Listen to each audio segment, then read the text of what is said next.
Welcome to the ACPA 18 Presenters Microsession series. These microsessions are intended to disseminate information about presenting at ACPA in concise 3 to 5 minute sessions.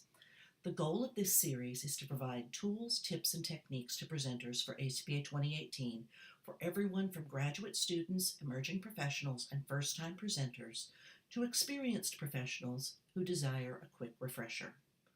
The content in each microsession is focused on a particular aspect of presenting at ACPA. Microsessions are just a few minutes each and are not sequential, so they are not required to be viewed in any particular order. Congratulations on having your program proposal accepted, and we are looking forward to seeing you in Houston. ACPA actively promotes and recognizes principles of fairness, equity, and social justice in relation to and across intersections of race, age, color, disability, faith, religion, ancestry, national origin, citizenship, sex, sexual orientation, social class, economic class, ethnicity, gender identity, gender expression, and all other identities represented among our diverse membership. As part of ACPA's commitment to diversity and inclusion, we encourage presenters to incorporate inclusive language into their presentations by considering the possible reactions of their potential audience presenting content that is positive, inclusive, and respectful. Inclusive language acknowledges diversity, conveys respect to all people, is sensitive to differences, and promotes equal opportunities. Inclusive language is essential for good communication, as it enables all people to feel included and empowered.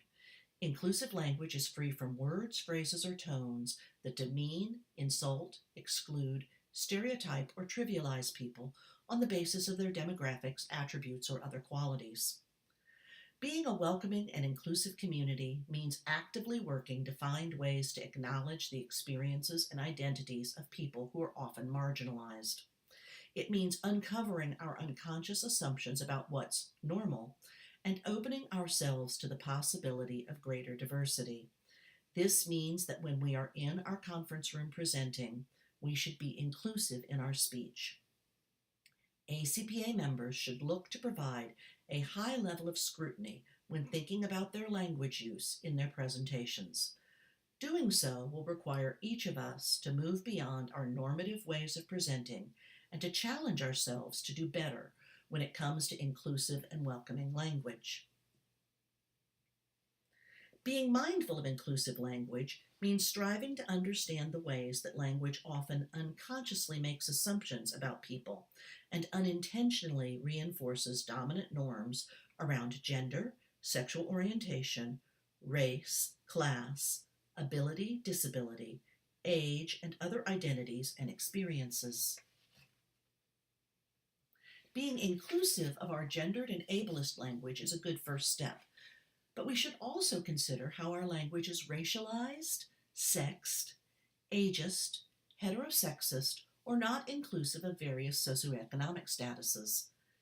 Each presenter and attendee ought to be aware of the many ways that language shapes our interactions, either through inclusion or marginalization, including through our session titles, abstracts, handouts, and during our sessions.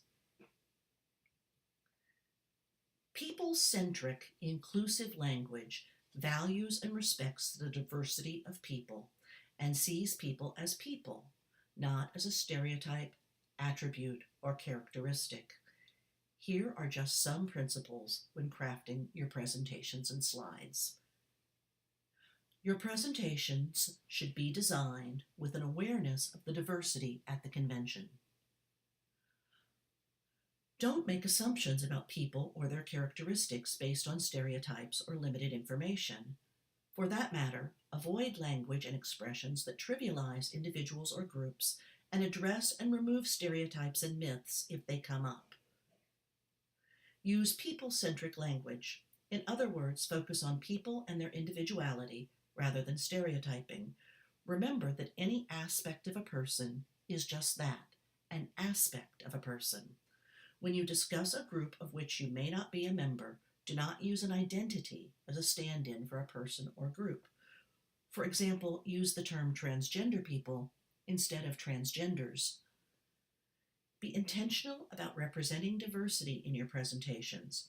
For example, you may reference a variety of races and ethnicities, family structures, or gender identities throughout your presentations. Here are some examples of problematic words and phrases that are commonly used but are not inclusive. You guys. The problem with this phrase is that it is sexist. Walk to each corner of the room. The problem with this phrase is that it is ableist. The best graduate preparation programs require students to partake in a full-time summer internship. The problem with this phrase is that it does not take socioeconomic status into consideration. If we think about a first-year student's engagement in the classroom, he or she may feel ill-equipped to discuss diversity and social justice. The problem with this phrase is that it is genderist. It's crazy to think that. The problem with this phrase is that it is ableist. It is important to acknowledge that the meanings or connotations of words can change. Thus, it is important to apply inclusive language principles rather than learning specific phrases. ACPA actively promotes and recognizes principles of fairness, equity, and social justice in relation to and across intersections of race, age, color, disability, faith, religion, ancestry, national origin, citizenship, sex, sexual orientation, social class, economic class, ethnicity, gender identity, gender expression, and all other identities represented among our diverse membership. ACPA has numerous inclusion protocols. For more information about these protocols, view the microsession titled Universal Design. For more discussion about this and other topics, save the date for our upcoming presenter webinar on Tuesday, January 23rd.